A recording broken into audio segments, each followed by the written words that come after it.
For over a century, Johnnie Walker has shared its bold spirit with the game of golf. Now, that legacy continues with reimagined classic cocktails like the Keep Walkin' 18, a fresh whiskey twist on a timeless mule. Few pairings are as enduring as Scotch and golf. For cocktail recipes and more, visit JohnnyWalker.com/clubhouse. Toast the new era of golf with Johnnie Walker Black Label. Shop now at thebar.com and discover inspired cocktails at JohnnyWalker.com/clubhouse. Perfect for the 19th hole or your home bar. Please drink responsibly. What a game. Going to overtime. To overtime.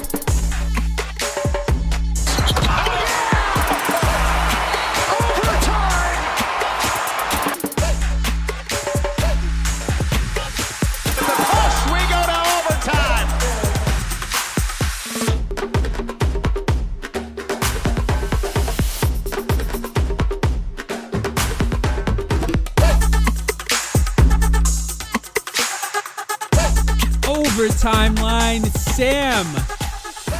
The Phoenix Suns are undefeated. How you feeling? I feel so good. I feel so good. Suns basketball is back. Not only is it back, they are undefeated. All of our enemies are 0-1. The FBI is out there arresting people. That's right. I've got tips. I know where to find Bradley Beal if they're interested. I have some tips. I feel so good. No, sincerely, man. Awesome opening 24 hours of the season for any Suns fan. I think this is it's been really good. It has been really good. Obviously, we delayed the podcast because we knew the arrests were coming, so we wanted to be able to cover Chauncey Billups and Terry Rose and Damon Jones, a basketball player everyone remembers, being arrested. So yeah, obviously we're going to talk about that in detail. No, I'm kidding. I mean, it is crazy. It is crazy that the head coach of an NBA team was arrested by the FBI this morning, and we had to see that bug-eyed FBI director talk about him in a press conference. It is insane that is currently happening in the NBA, but hopefully it doesn't. I will say, just as to relate it to the Suns, I think, well, I heard personally, and I think it was reported as well, that the Suns were interested in Chauncey Billups at a certain point of their coaching search. And that is one of the reasons, supposedly, that he got an extension with the Portland Trailblazers, because I think the Suns and another team possibly were interested in him at the time. So, as far as dodging any sort of distractions or anything that could have impacted the Suns season, it's a good thing that the Suns were not successful in their bid to recruit Chauncey Billups over to the Phoenix Suns, because that would have been disastrous for the Suns.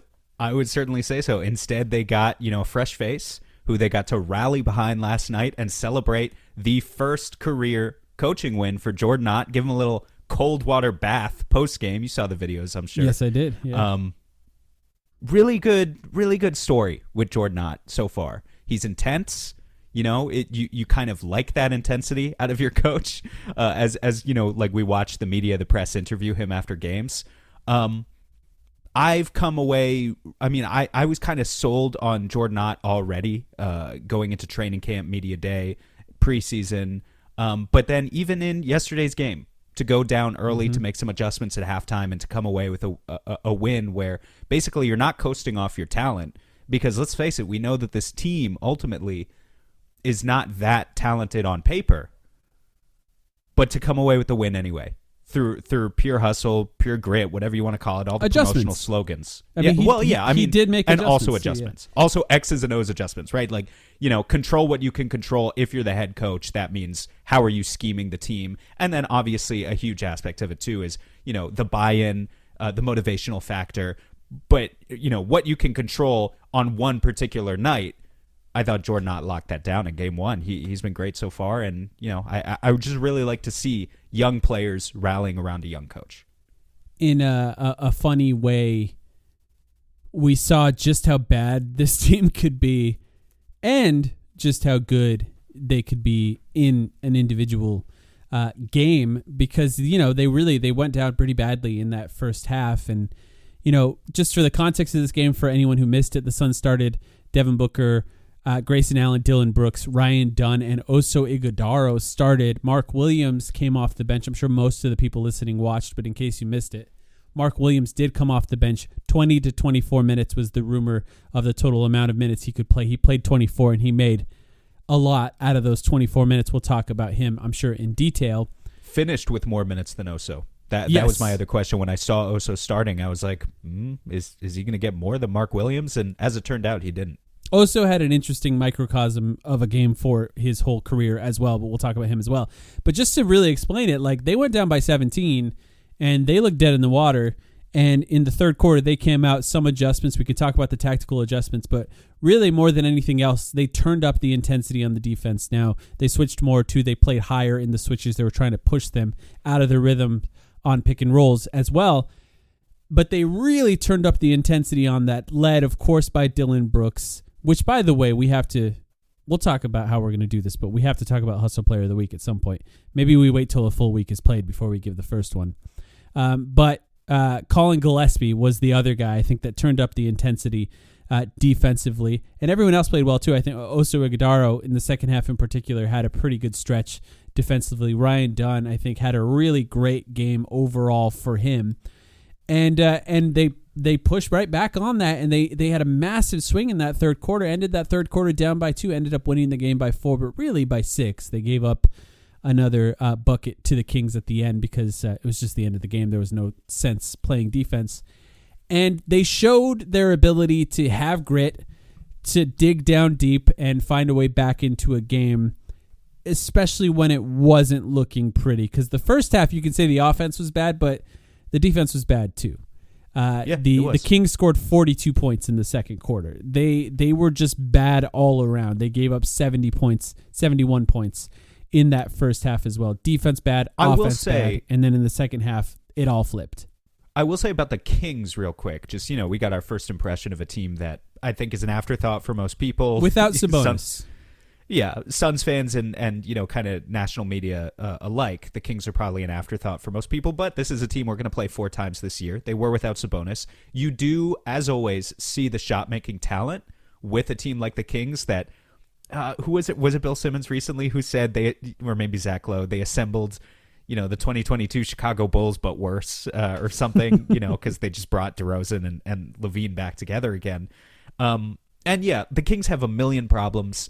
They are not a team that's going to bring a ton of intensity. Their rim protection, with or without Sabonis, like they didn't have Sabonis. They had Drew Eubanks instead playing last night. Absolutely atrocious rim protection by the Kings. And the Suns, really, I was surprised the way the Suns were able to get whatever they wanted at will, just driving to the rim relentlessly at a certain point in the game.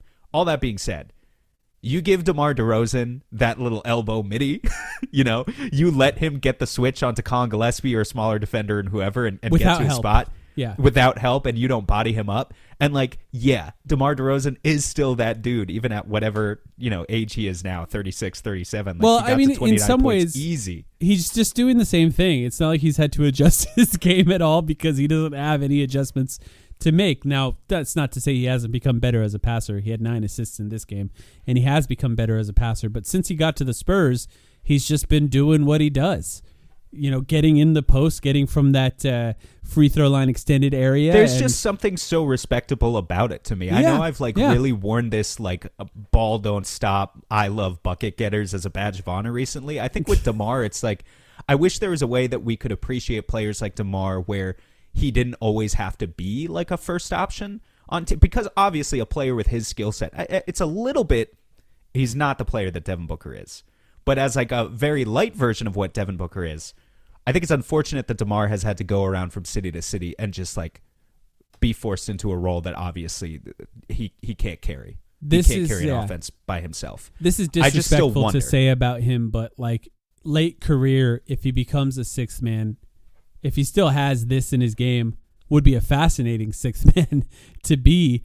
Just a guy that gets in the post, can make 5 buckets in a row and can still dish from that position. Yeah, he would just be such a fun playoff 6-man kind of I don't know. I think back to the Warriors teams like some Yeah, Andre Livingston. Iguodala, Sean Livingston hybrid. Yeah, Livingston. Of like, Perfect, yeah. he could. He could fulfill a role if he ever wanted to do that. But I get it. Money is attractive too. Touches are attractive. Anyway, back onto the Suns. Who do you want? Let's start with the players. Who do you want to talk about first? Booker? I think Booker's the right place to start. Sure, we'll right? start with the guy who scored 31 points. That makes sense. 31 points, 3 assists, 5 rebounds, 6 turnovers, 1 steal. But overall, if you look at his field goal attempts, 31 points on only 19 shots because he was 10 for 15 from the free throw line, which, by the way, missed some free throws you don't anticipate him missing. Like if he made an extra 3 of those, obviously you'd have 34, 35 points. He could have been higher in that. Which, that ended up not mattering, but boy, would it have hurt if that was the difference in the game. But got 15 free throws out of this game. And I thought it was a really fascinating Devin Booker game because people really online, and this is a reactionary environment we're in, of course, but we're kind of attacking him in that first quarter. But he had a relentlessness in his drives in this game that I thought was pretty fascinating to see. Especially when you look at the starting lineup, I'll read it again. Booker, Grayson, Brooks, Dunn, and Oso. Who's going to drive? And we'll talk about Grayson, who played really well, and Brooks as well, who had an interesting game. That's somewhat the answer to that. But Booker has to do it over and over and over and over again, and that's why he had 15 free throws in this game.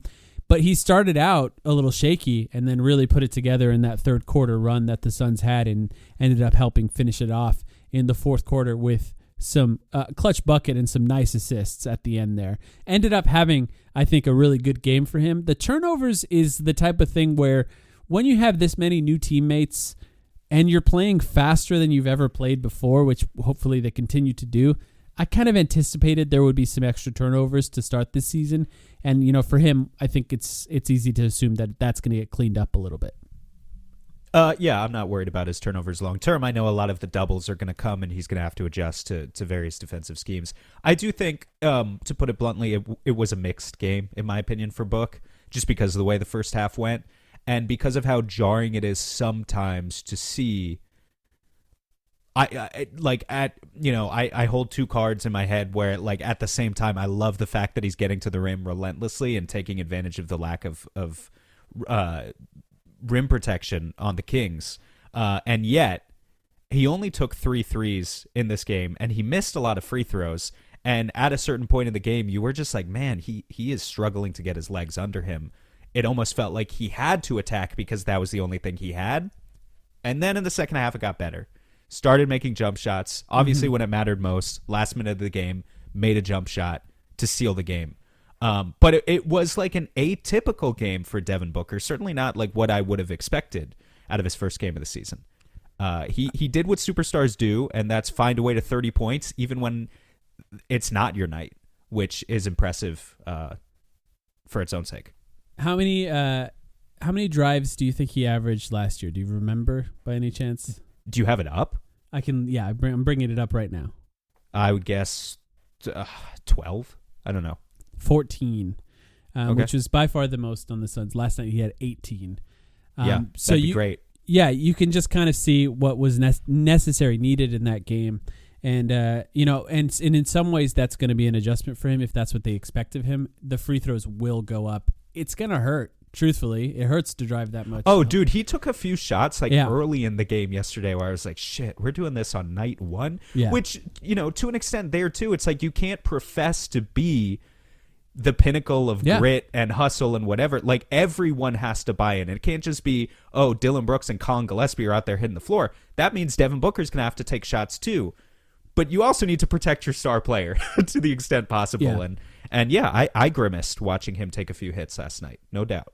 I do think, I think in some ways it was an atypical game for Devin Booker. In other ways, I think at times if the jumper isn't falling early, I'm used to that. And then, I think with Booker, I'm just so used to saying, let's give him the full game here, because usually he figures it out. There are always games that he doesn't, but I guess in some ways I'm just used to that.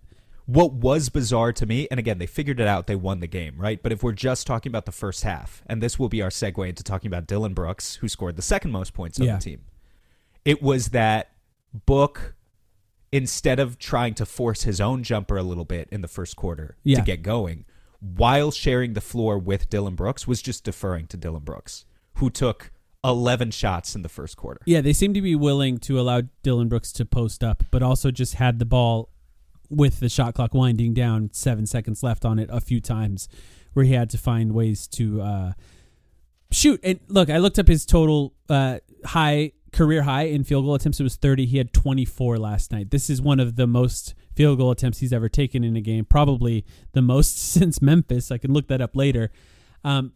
Shot a lot of shots in this game, ended with 22 points. 22 points on 24 shots. Not good, not efficient, but was 1 for 8 from 3, which I don't think is something that we're going to anticipate from him on a regular basis.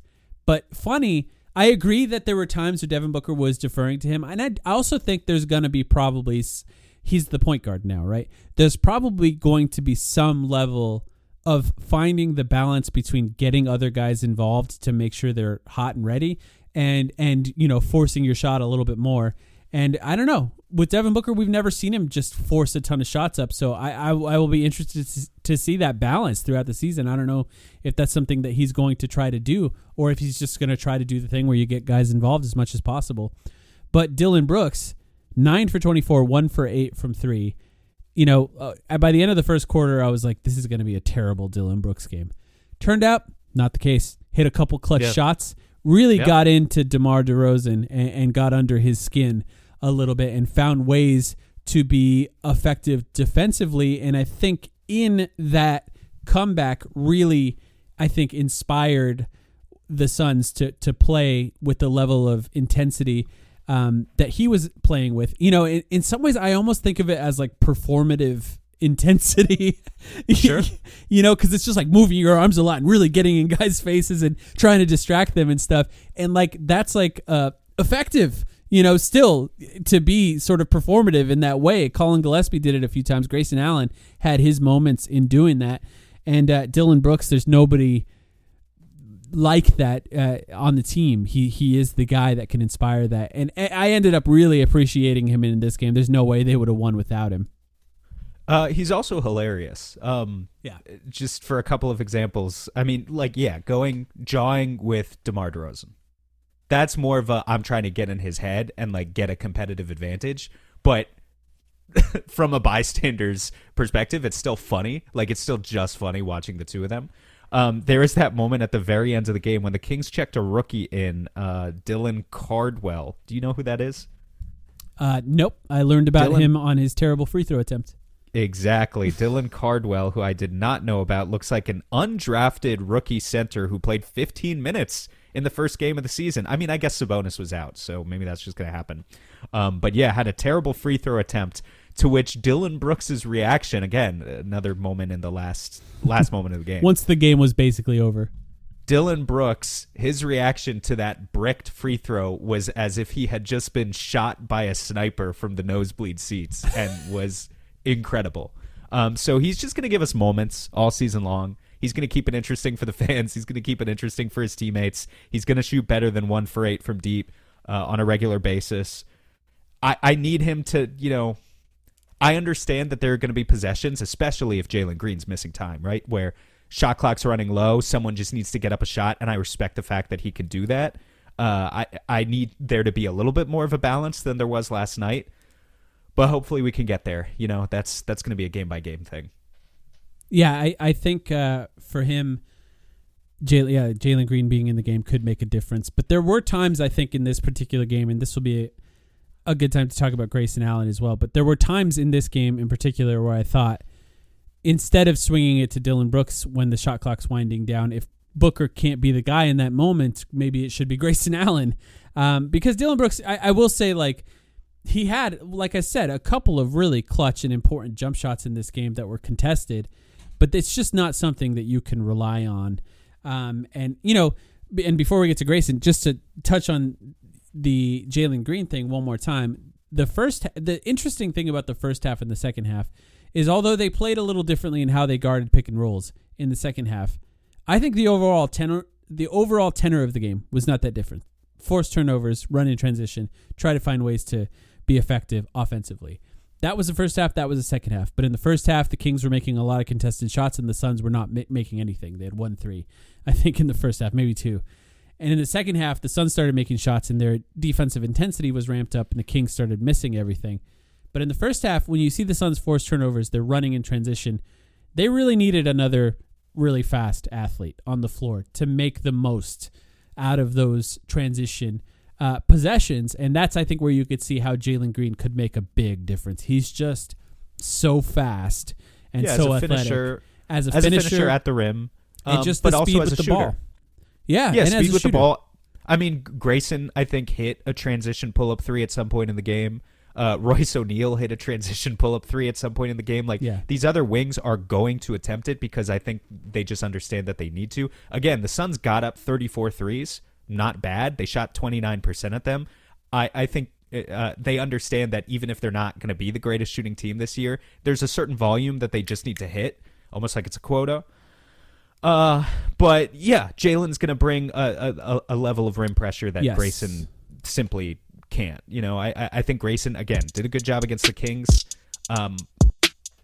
They're going to be much more intimidating interior defensive teams than Sacramento coming up, and that's where we're going to need Jalen to push through a little bit.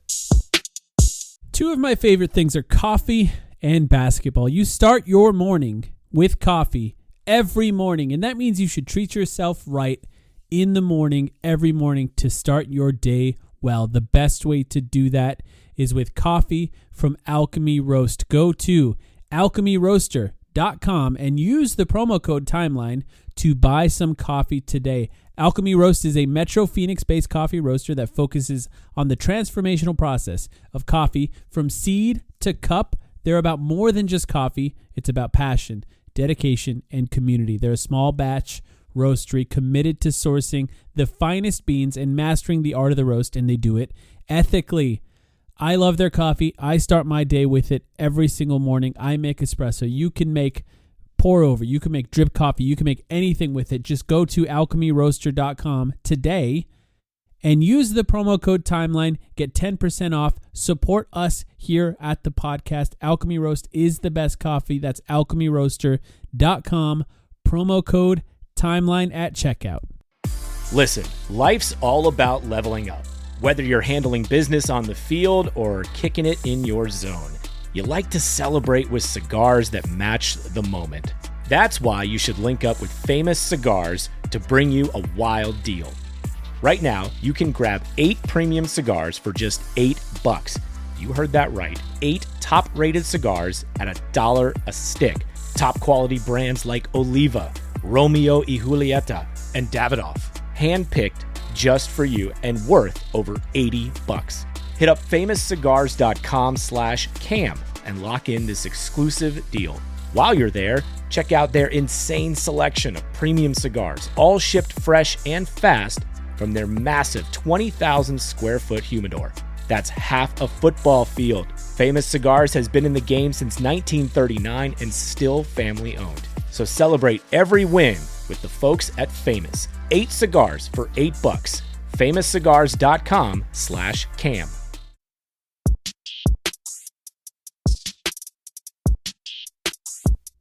Grayson Allen, though, 18 points, 7 assists, led the team in assists in this game, 5 rebounds, and played a lot of minutes. He played the most minutes on the team along with Devin Booker, played 36 minutes in this particular game, ended 6 for 12, 3 for 7 from 3.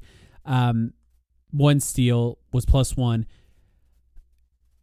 How good this team is going to be, I think Grayson Allen is going to have a pretty big impact on that. He is, I mean, if you had to rank these players on this team, Devin Booker is the best player. Where does Grayson Allen rank in that, you think? Yeah, it's hard. I mean, we didn't do it as an exercise before the season started. We're assuming fully healthy, so like Jalen Green's available. Yeah. And we're not taking like future potential or anything into account. It's just like what that player is right now. Yeah, this today. season right now, yeah. Yeah. 4th? I mean, it's Third? hard to put a number to it. Yeah. 3rd, I think, is a It's- little ambitious. Yeah. Because well, then it's you're going to probably- factor in what Dylan Brooks does defensively, right? Because Jalen Green, Dylan Brooks, Grayson Allen are all in the mix here. It's Book, Green, Brooks, and honestly, I mean, Mark Williams has to be in the conversation. Yeah, he's really good in this game. I'm excited to talk about him. But Grayson, I think you could say he's top 5, sure. Yeah, and I think I think he is like somewhat of a swing player as far as he's going to be a player that can have the ability to swing games, in that when he's bad, the Suns will struggle to win, and when he's really good, that's going to have a large impact on their ability to win games. Now, you can say that about every player to some extent, but once you start getting down to the bench guys, Nigel Hayes-Davis played in this game, didn't really matter. Nick Richards played in this game, didn't really matter. These guys can sort of get away with maybe just being mediocre sometimes and the Suns still winning. And even Ryan Dunn, to some extent, is going to have that ability.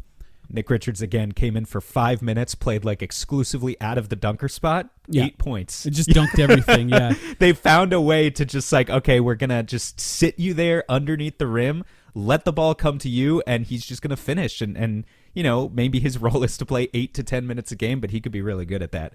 As I'm looking at the box score here, this is not player-specific, but I just want to point out, every single player who played for the Suns last night, with the exception of Nigel Hayes-Davis, who only played 10 minutes, every other player, at least 1 offensive rebound. And the team as a whole, 18 offensive rebounds. That would have been their second most last season. They had one game with 19 offensive rebounds last season. So it would have been their second most. They did that in game 1. I'm glad you brought that up, because for all we've talked about this team, the longest team in the NBA, I think Matt Ishbia called them by length, biggest, tallest. Yeah, he had all these numbers when he was talking about them. There's a bunch of guys who are really tall on this team. Obviously, Kaman Malawach, Nick Richards, Mark Williams are the main guys. They started with the front court of Ryan Dunn and Oso Ighodaro in this game. They started small. That's a small team. They played really small in this game in their starting lineup. And Ryan Dunn had 5 offensive rebounds. And they found a way. Minutes. Yeah, they found a way. Colin Gillespie, who's 6'1", had 2 offensive rebounds in his 22 minutes. There's examples on this team. Yes, in general, they want to have the capability to play those versatile big lineups. Absolutely. I think they understand the trend of where the league is going. They know that you can't just have these 6-foot traffic cones all over your roster, but there are exceptions to the rule. There are outliers. There are guys who, through sheer hustle and grit and whatever power of friendship, voodoo, call it what you will. Focus. It's really just a focus on it. And they do have guys that are good at it, because I think Ryan Dunn, has a knack for it a little. We saw it in the second half of last season. And then Colin Gillespie is another guy that just, for his size, it doesn't make sense that he's that good at it. Colin's one of those guys, if we could just talk about Colin for 2 minutes. Yeah, here. absolutely. So I thought he played really well. Me too. Also. Yeah. He's going to be kind of a mini engine of the offense when he comes off the bench, just keeping his dribble alive, probing the defense constantly. He's one of the only guys on the roster who can do that. And that's why it's so important. I pointed out the fact the Kings were trying to get Colin switched on to DeMar DeRozan so that DeMar could get his jump shot, right? There are going to be teams that target Colin Gillespie. That is okay in my book, as you can live in the modern NBA with a guy on your roster who is a point guard size. Okay, Colin Gillespie is the size of a point guard. Big deal. He's also pretty underratedly good at point guard things and rebounds like a guy who's 6 inches taller than him.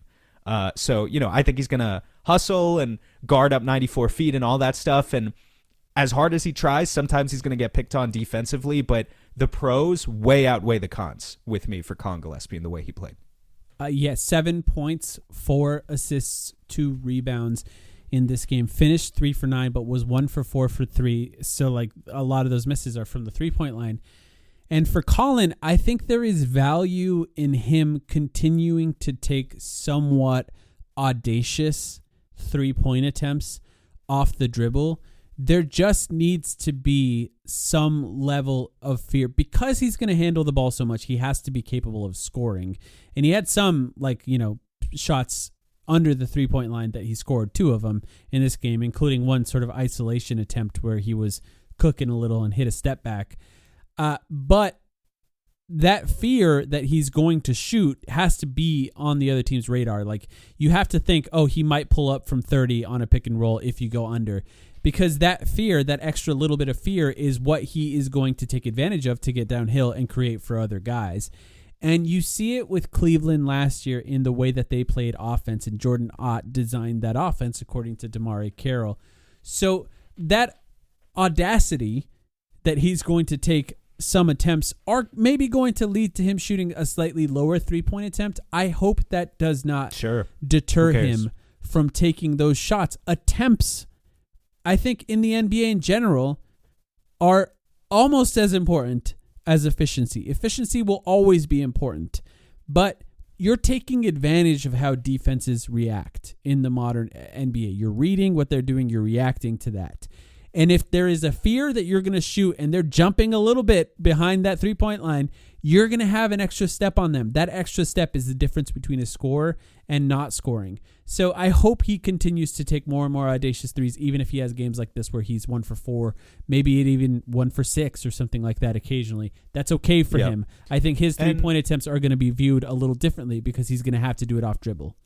Yeah, absolutely. And it opens up, opportunities for others too. Like, we know Colin is a good playmaker regardless. He finished with 4 assists, 0 turnovers as a backup point guard, right? But I don't know if you ended up catching the interview that Kellen did with Colin right after. I haven't heard it yet. I'm going to, yeah.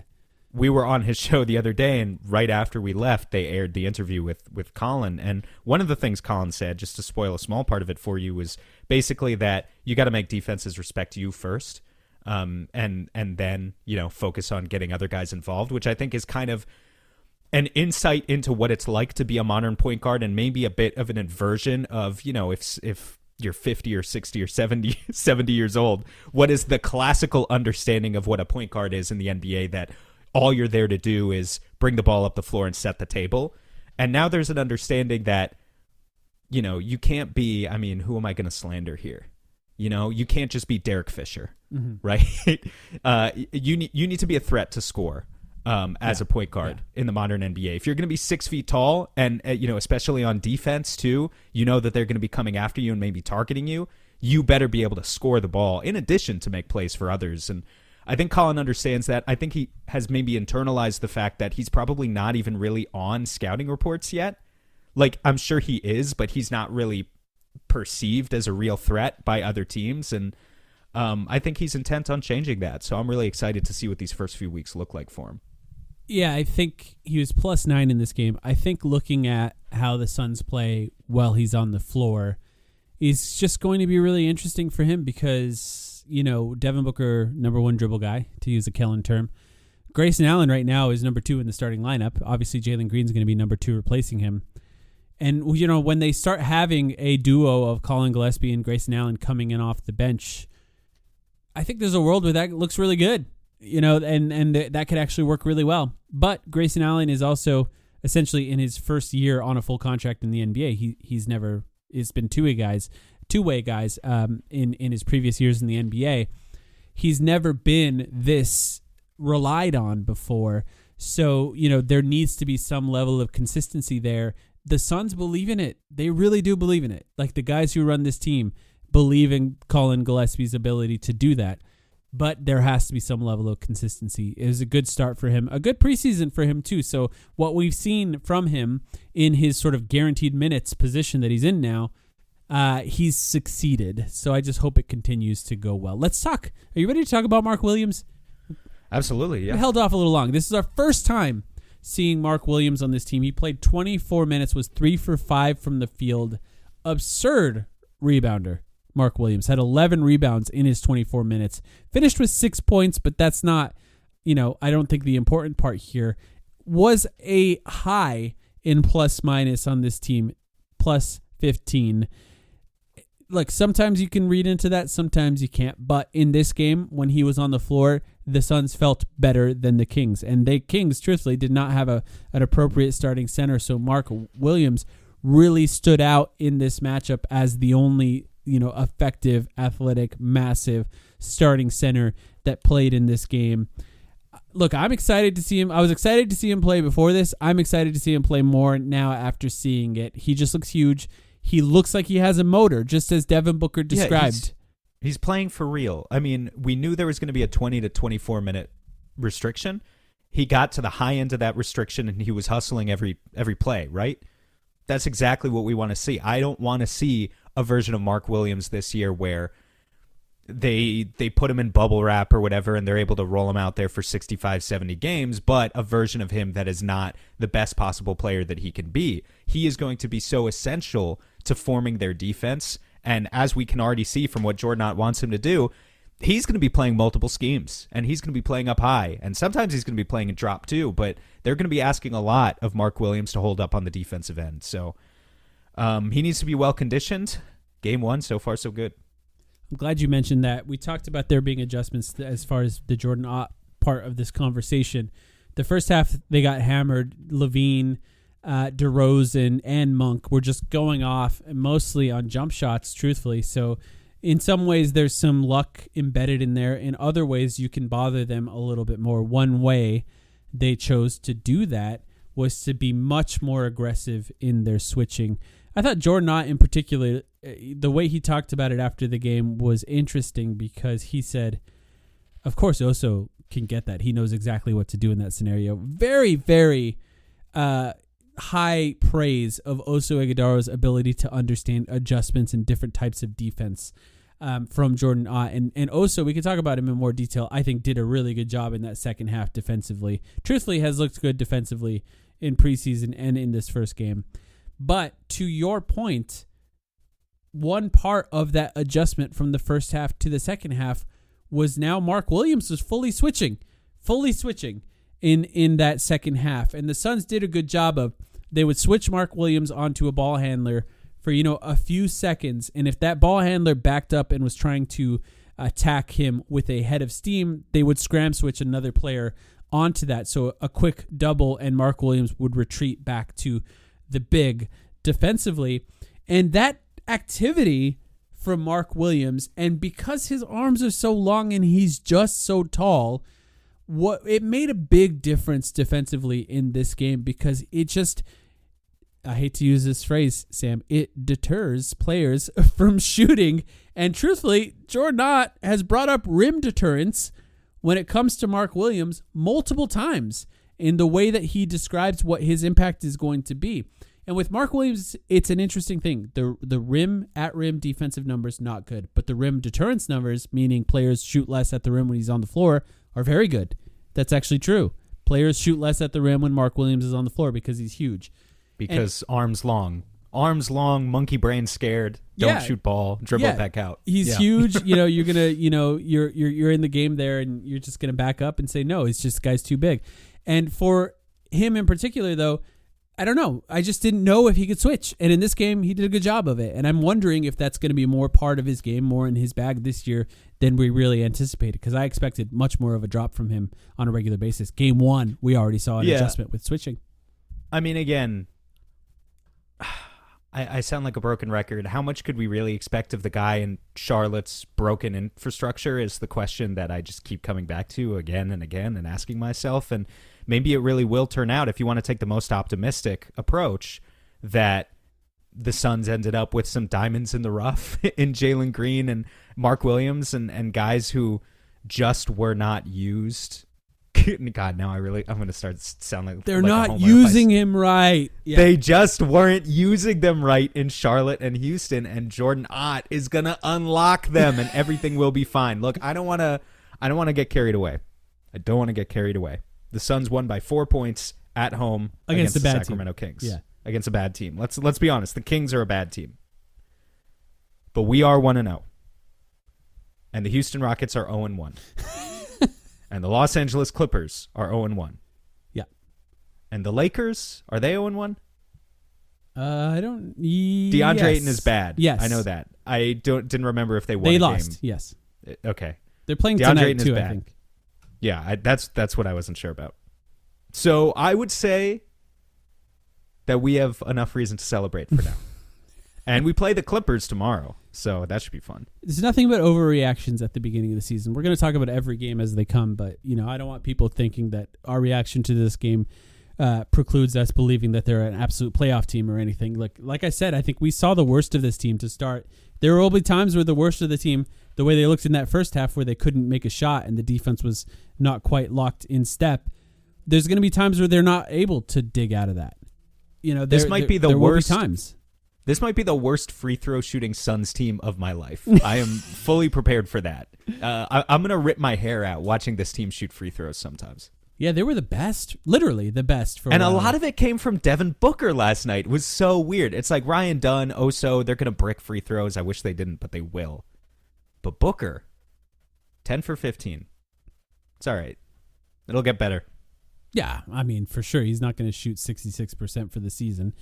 I think it'll probably look a lot better. You brought up Ryan Dunn and Oso Ighodaro there, though. We should talk about them real quick. Oso Ighodaro played 19 minutes, finished with 7 points, 4 rebounds, 1 assist, was 3 for 5 from the field. Ryan Dunn ended with 9 points. You talked about it. The 5 offensive rebounds was a big thing, but also had 5 defensive rebounds, 3 assists somehow. Not going to get a ton of those, but also had 3 blocks. In this game, I think, well, I'll talk about Ryan Dunn first. We could talk about Oso too, but in this game, I think we saw the vision of what Ryan Dunn could be in this starting lineup. I thought he played relentless defense, particularly off the ball and in chaser scenarios where he's just running after the ball. I think he looked really good in that scenario, and creating extra possessions for the Suns is going to be vital for him because he's likely not going to be this efficient every game, 4 for 9. You know, the 5 offensive rebounds and the 1 steal, 3 blocks, that's just what you need from him in games. Like, and I'm not saying he needs to average 5 offensive rebounds. That's crazy. But he needs to chase those offensive rebounds. He needs to get those blocks. He needs to get those steals. He needs to find ways to create extra possessions in ways that guys like Jalen Green and Devin Booker won't do. You know, they just can't do because they're not built in the way that Ryan Dunn is built. And in this game, I thought we really saw the vision for what he can do, right? Yeah, for sure. I mean, like those plays, offensive rebounds and blocks, they literally help you win basketball games. They also get the crowd involved is something I was thinking about last night. You know, watching Ryan Dunn out there chase down rebounds or get a chase down block on the other end. Once the Suns started making a run in the second half, that crowd felt... it's just so loud to me. I mean, I wasn't at the game, obviously. Maybe some people listening were at the game and they can speak to it, you know, firsthand. But I just felt like an energy in the building that just had me smiling watching at home, thinking about, oh, man, we haven't had this energy in the building in a while. And that's a lot of what Ryan Dunn can bring, ultimately, is he can get the fans on the team's side and sort of just help them flip the momentum of games. Absolutely. Absolutely. And I think Oso Ighodaro as well, it's very clear that he's not on there for offense. I don't think his offense was terrible in this game. You know, at least he made his free throws, his free throw. Ryan Dunn missed both of his, although he did get the rebound off the second one and immediately floated it in, which, you know, credit on Ryan for that one because that's as good as making the free throws. But Oso Ighodaro, I think the conversation around Oso will be interesting this season because it's how much you like him will be, I think, predicated on how close attention you pay to his defense. I just think he's been pretty good defensively. Really, guys try to ISO him and then give up. Like, they really just give up. They're like, nah, this guy's too big. He moves his feet too fast. Let's swing the ball somewhere else. You know, those switches for him are not something that defenses are currently attacking. You know, he's not the size of a big center, so they can't really treat him like that. He also is laterally pretty damn quick. And has the ability of playing pretty well there. You know, maybe didn't have the blocks or the steals in this game, but I think there will be times where he is going to get that. Slowing down teams' offenses a little bit and finding ways to you know, just throw them off of their regular rhythm. That's going to be Oso's goal here. And look, we're talking about the first half where they got killed when he was on the floor too. You know, that wasn't him. That really wasn't him. They finished like a -2 with him on the floor. They were -2 with Oso. Plus 14 with Mark Williams. He was good. I mean, a game against Drew Eubanks is where you can get away with it, right? One of the things I was thinking about was like, I mean, dude, if you want to talk about the big existential moment of what's going on around the NBA, you saw Wemby's first game, right? Like, yeah. He had the Spurs. The Spurs destroyed Dallas in game 1, and Wemby had 40 points, 15 rebounds. He only played 30 minutes against the team, by the way, that starts 2 7-footers. And it's not even about the stats. I mean, the stats are good, and like ultimately, if you want to like win MVP, you need stats. But the Wemby tape from game 1, It's insane. he's doing shit we've never seen. Like several jaw-dropping dunks a game against legitimate 7-footers. So like, yeah, when San Antonio comes to town, you can't play Oso against that guy. And there are other versions of real 7-foot centers who I think he's really going to struggle with. But he has the intelligence. He has the chops. He can keep the ball moving. Overall, I like what I see from Oso. He just has limitations.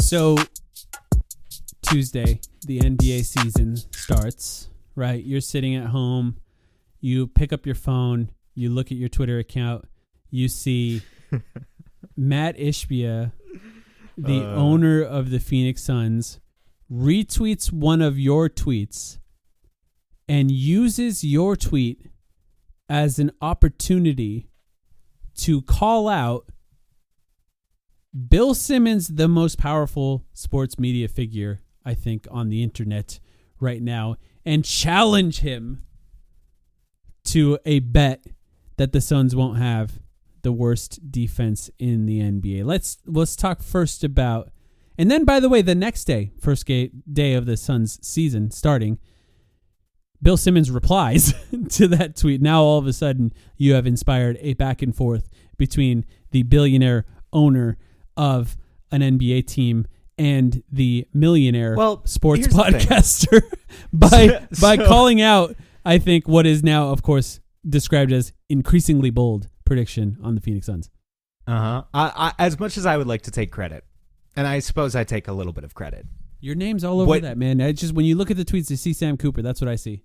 Someone called me the Dylan Brooks of Suns Twitter the other day. That's pretty good, actually. A couple of the replies I sent out last night to some KD adjacent Twitter accounts, let's just say. And I don't entirely hate that. I don't hate being a villain junior myself. But I will say, junior. What cracks me up about the whole Bill Simmons thing is like, Bill Simmons didn't write that article. No. Michael Pina, who works for Bill Simmons, I suppose, yeah, wrote that article. I would direct the ire at Michael Pina and not Bill Simmons, but I don't mind because Bill Simmons took the under on the Suns. Generally has some kind of dumb takes about the Suns as well. Yeah. It's just funny to me that yeah, some random guy writes an article on Bill's website and suddenly it's like, Bill Simmons, you did this. Take ownership. In some ways, laugh, it's how sure. you and I talk about Matt Ishbia whenever they make a move, the Suns make That's a move, fair. and we're like, this is That's Matt fair. Ishbia's fault. That's a good analogy, honestly. And so that means he okay, can't you may get have mad. changed my mind. He can't get mad That's because true. he does the same thing, it sounds like. But, I mean, what was your reaction first when Matt Ishbia retweeted your tweet? Did you just find that funny? This is hilarious. Yeah. Yeah. I mean, Matt doesn't follow me. I wouldn't expect him to follow me. Maybe he does on a burner. You never know. But he doesn't follow me on main. So I don't know how that got on his timeline. And by the way, for those who missed No it, pun intended. Sam just retweeted a link or a screenshot of an article on theringer.com that said the Suns will have the worst defense in the NBA. And said Michael that's gonna be Pina wrong. said the Suns will have the worst defense in the NBA. I literally just tweeted a screenshot saying this is ridiculous. It's not going to happen. After game 1, I think we can all see it's not going to happen. And then Matt saw it. Yeah. That's all that happened. Really a funny day for me, just laughing at the absurdity of it all. I think an owner retweeting something like that and calling out a writer, maybe not necessary, if I'm being frank, but I think that's just who he is. And like, in some ways we can get mad about it or we can say it's unnecessary. Other people will get mad about it for us, so I'm not going to waste any energy on it. In other ways, it's like, you know what? Who cares? This is sports. Like, it really is just sports. And this The guy only is, thing that I will is say, a guy who likes owning an NBA team and wants to talk a little trash. I really don't mind Matt. He spent all the money. I really don't mind him talking trash. The only thing I will say is with this bet Yes, in particular, it's funny. which Bill Simmons is not taking. The bar is literally on the floor. The bar is literally in hell. It's we I will not really be hope- the worst defense. I really hope that at the end of the season we're saying, see how wrong you were. The Suns are the 13th best defense And not in the the NBA. 29th? And not, see, we're only the second most garbage team in the NBA, because that would be really sad if that's the shot we're taking.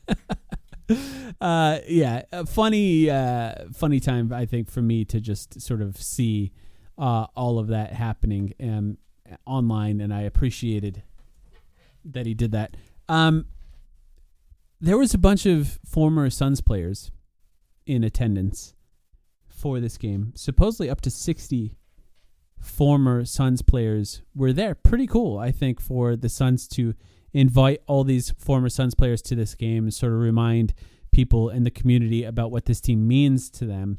One of the things they did in this particular game was the first shot. They're calling it the first shot, I believe. And Matt Ishbia, when interviewed, compared it to the first pitch in baseball. And what they're doing is they're having different, I guess, famous people, maybe just people from the community as well. Old man humiliation ritual. Watch it could these. be women. What? That's fair. I was just referring to Amari because Amari did it first and he missed the free throw. So they're lining up. They're calling it the first shot. They're lining up at the free throw line. And there's like sort of ceremoniously shooting the first shot of the game before the game starts. And in this game, it was Amari Stoudemire wearing his old jersey, his arms looking jacked. He looks like he worked out a little knowing he'd have that sleeveless jersey on. And I think Amari just keeps it pushing like that. That's I think true. It just works out. Can I say one thing about, so Amari, he was wearing number 32. I've always thought this was kind of interesting too, because Amari spent half of his career as a Sun as number 32, and then after the microfracture surgery, he came back in 06-07, and he was wearing number 1. And I appreciate the fact that like now Devin Booker is just synonymous with number 1 as a Sun, and Amari doesn't like hold a grudge about that. Yeah. He just showed up wearing number 32, and it's like that's his number. Book has his number. Yeah. And as far as I can tell, everything is cool. I'm going to use AI to retroactively put 32 on all those highlights as well. We just need to memory hole it. It's funny, though. I don't really associate that number with him. I really do associate it with Devin Booker like fully and completely now. And that's just, credit to the length of time that Devin Booker spent with his team and the fact that he holds the records that he holds and, the importance in the community. It was cool to see Amari there. I'm interested to see the type of guys and other people that they have in the position to shoot that first shot, if that's going to be part of the broadcast or if you have to be at the game to see it.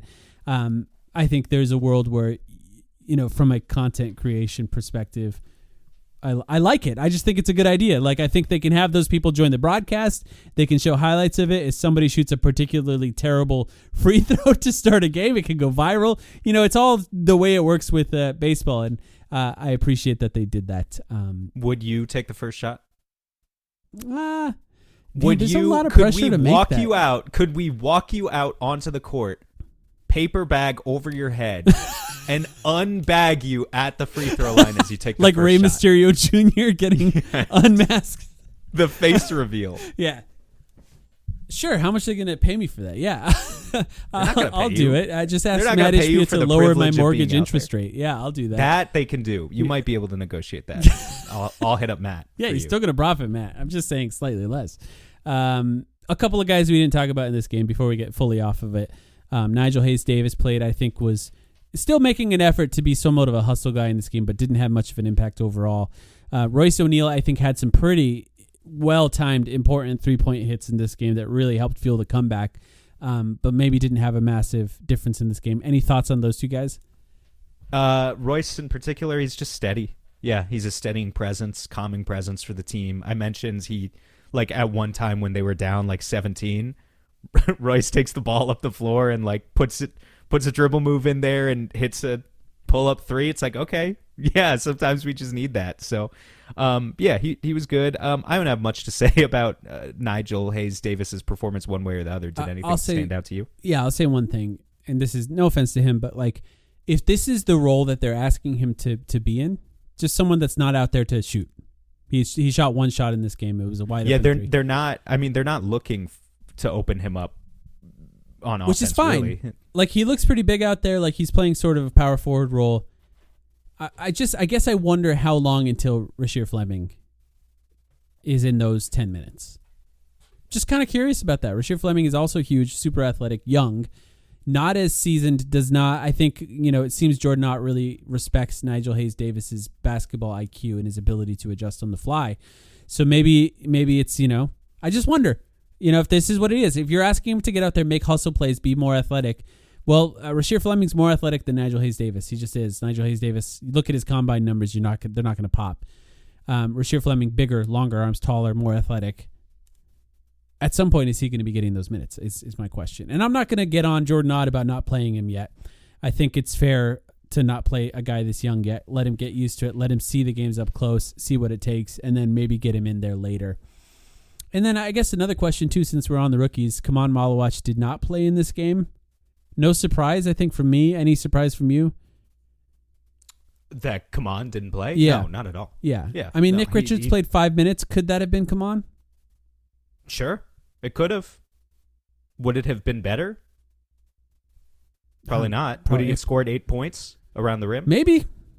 I mean, truthfully, maybe. I don't know. I don't know.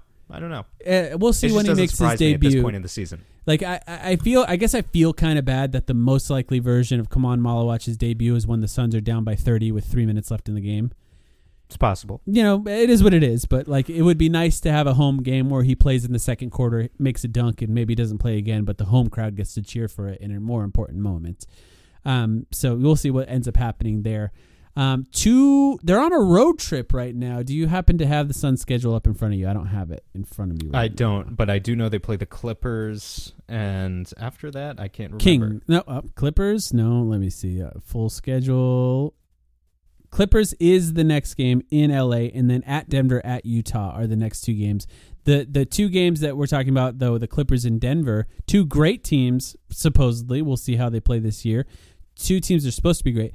Back-to-back on the road for the Phoenix Suns. A tough road trip, I think, for the Suns to play back-to-back in LA and Denver. Denver, one of the hardest places to play on the road, and that's going to be the second night of a back-to-back. LA got demolished by the Jazz in their first game. A second night of the back-to-back against Denver is on the road. Devious.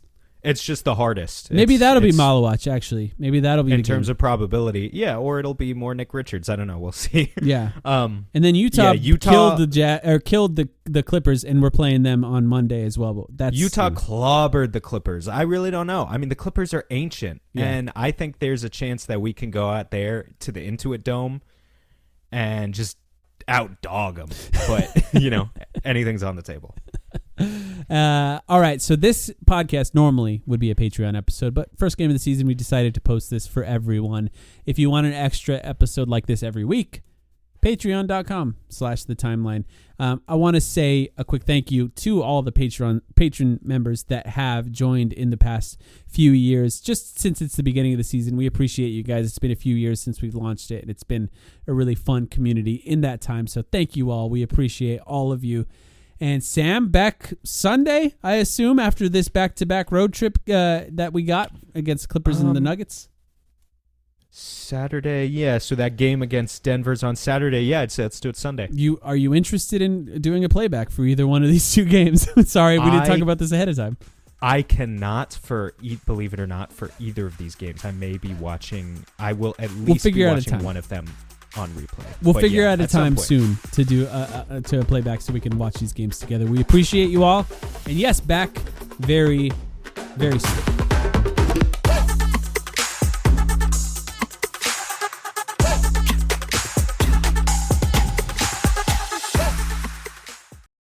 Hey, this is Jason Patt from Cash Considerations, a Chicago Bulls podcast, part of the Blue Wire Network. Alongside my co-host Ricky O'Donnell, we bring you unfiltered takes on a Bulls franchise that has brought us the glory days of Michael Jordan, the promise of the Derrick Rose era, and the frustrations of almost everything since. The Bulls may strive to be mid, but Cash Considerations will always have championships on our mind as we break down this once great franchise as they try to return to relevance. So please subscribe to Cash Considerations, a Chicago Bulls podcast, or wherever you're listening to this Blue Wire pod.